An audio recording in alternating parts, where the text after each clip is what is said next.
Nothing ever come between us. Sometimes the dreamers finally wake up. Don't wake me, I'm not dreaming. Don't wake me, I'm not dreaming. Past lives coming out to hold me down. Lost love, sweeter when it's finally found. I got the strangest feeling. This isn't our first time around. Past lives coming out.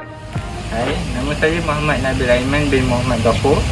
Saya pada kelas DEM 6D. Nombor matrik saya 23 di M18F1071. Assalamualaikum warahmatullahi wabarakatuh.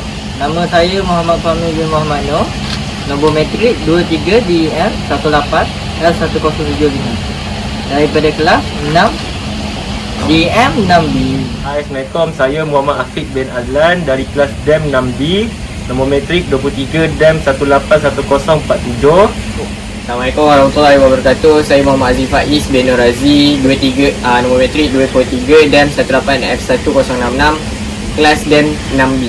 Alright, Assalamualaikum. Jadi hari ini kami akan membuat interview kepada beberapa orang yang berada di kawasan ini untuk bertanyakan pendapat mereka terhadap dakwah dan Islam. Jadi bersama-sama kami, mari kita menjelajahi tempat ini.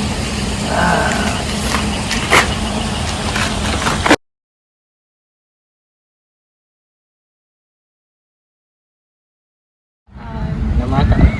Nama saya Dina. Akak duduk mana? Saya duduk area sini saja. Lepas tu sekejap. Okay, saya nak tanya soalan je. Apa pandangan akak terhadap program yang berunsur dakwah dan Islam? Okey, personally saya rasa program-program yang berusaha dakwah ni memang baguslah.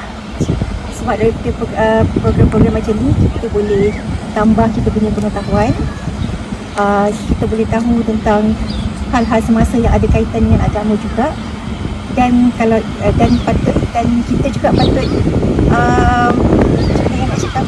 kita patut pilihlah program dakwah tu. Kita tengok siapa yang sampaikan, bukan kita sendiri terima apa yang disampaikan, tapi kita sendiri pun kena ada buat pertimbangan juga. So secara umumnya saya sebab terimalah program dakwah ini. Terima kasih Kak.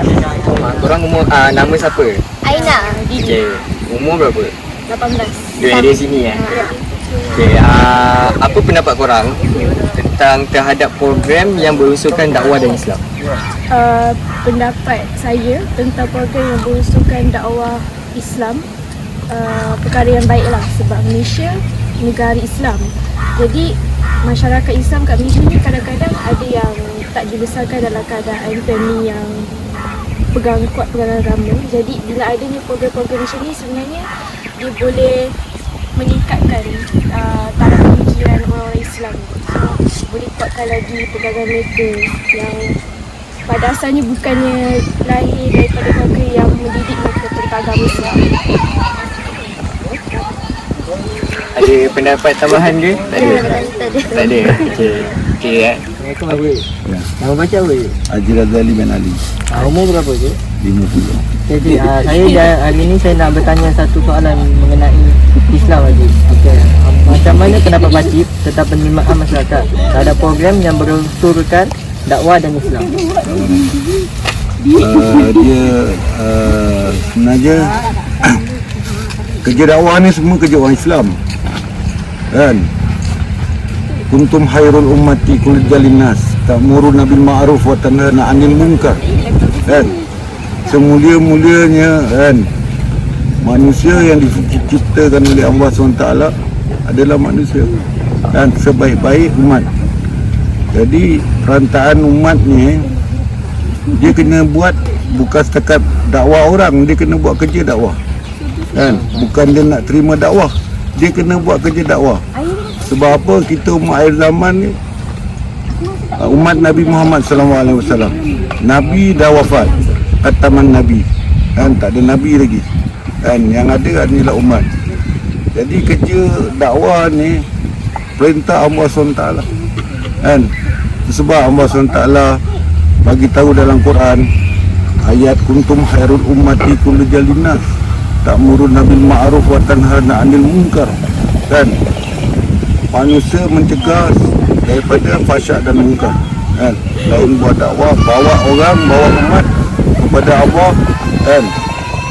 Lain tu mencegah daripada fahsyat dan munkar. Itulah kerja umat akhir zaman. Tapi umat akhir zaman ni dia salah fikir, kan. Umat dah jauh daripada Nabi, kerja dakwah ditinggalkan, kan. Jadi inilah yang kita kena usahakan bagi tahu dekat umat, kan. Bagi tahu setiap umat, setiap orang Islam ni, dakwah ni kena buat. Kalau dakwah tak buat, lama-lama orang tak beriman dengan Allah SWT. Sebab apa? Orang tak ada ilmu, kan. Jadi antara asbab perantaraan dakwah, kita dapat belajar ilmu, kita dapat naikkan jazbah iman kita, kan. Bila jazbah iman kita meningkat, kita boleh naikkan iman kita. Jadi kalau kita tak buat kerja dakwah, iman kita turun, jazbah iman kita pun turun, kan. Inilah patutnya kita kena bagi tahu setiap umat kena buat kerja dakwah, kan. Kerja dakwah ni bukan setakat ustaz-ustaz, kan.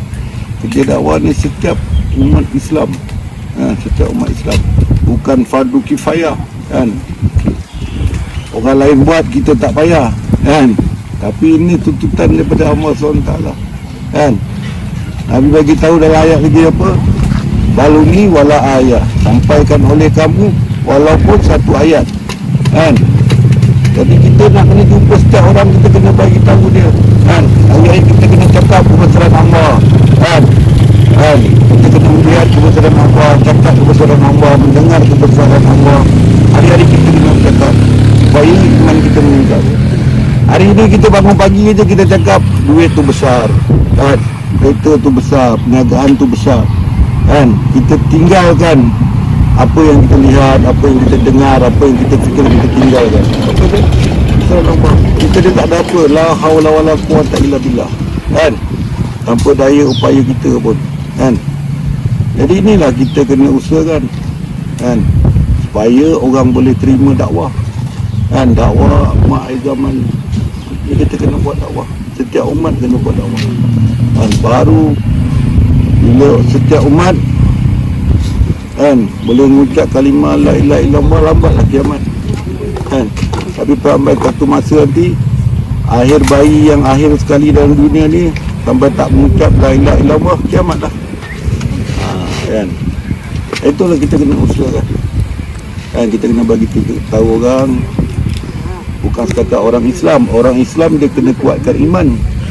Asbab amal ibadat orang Islam, orang bukan Islam dapat manfaat, kan. Dapat rezeki, dapat makan, dapat kebebasan hidup, kan. Jadi dalam amalan orang mukmin, lah ni Allah SWT turunkan bala dekat manusia. Sebab apa? Amalan umat-umat akhir zaman jauh daripada agama Allah, kan. Ulama tafsir bagi tahu bala ni akan datang macam tasbih putus, kan. Satu-satu Allah SWT turunkan bala. Yang ni kita tengok COVID-19 ni bala daripada Allah SWT. Kalau tsunami kita nampak, tapi tsunami ni bukan tsunami, ni virus yang kita tak nampak. Tapi ini pun semua perintah daripada Allah SWT, kan. Allah yang hantar, Allah yang cipta obat, kan. Jadi manusia sekarang dia bukan takut Allah, dia takut penyakit COVID, kan. Jadi bila Allah dah turun bala, hati kita baliklah kepada Allah, kan. Untuk kita kuatkan iman kita, kan. Untuk kita mohon kepada Allah SWT, elakkan daripada wabak, kan, daripada penyakit. Yang inilah kita kena usahakan, kan. Perantaraan iman tu kita kena usahakan. Hari-hari kita kena cakap, kan.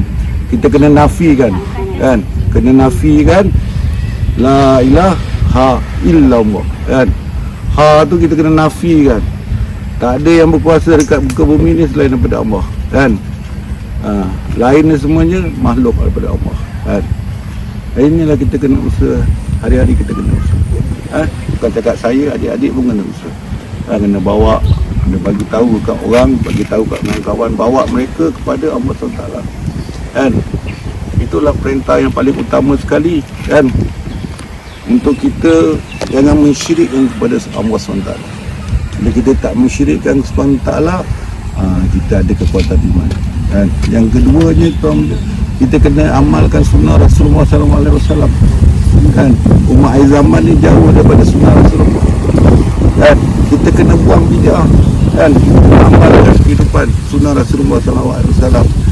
Ni kita tengok masjid-masjid surau-surau pun jauh daripada sunnah Rasulullah. Masjid itu sembahyang jarak-jarak. Kan? Jauh daripada sunnah-sunnah Rasulullah.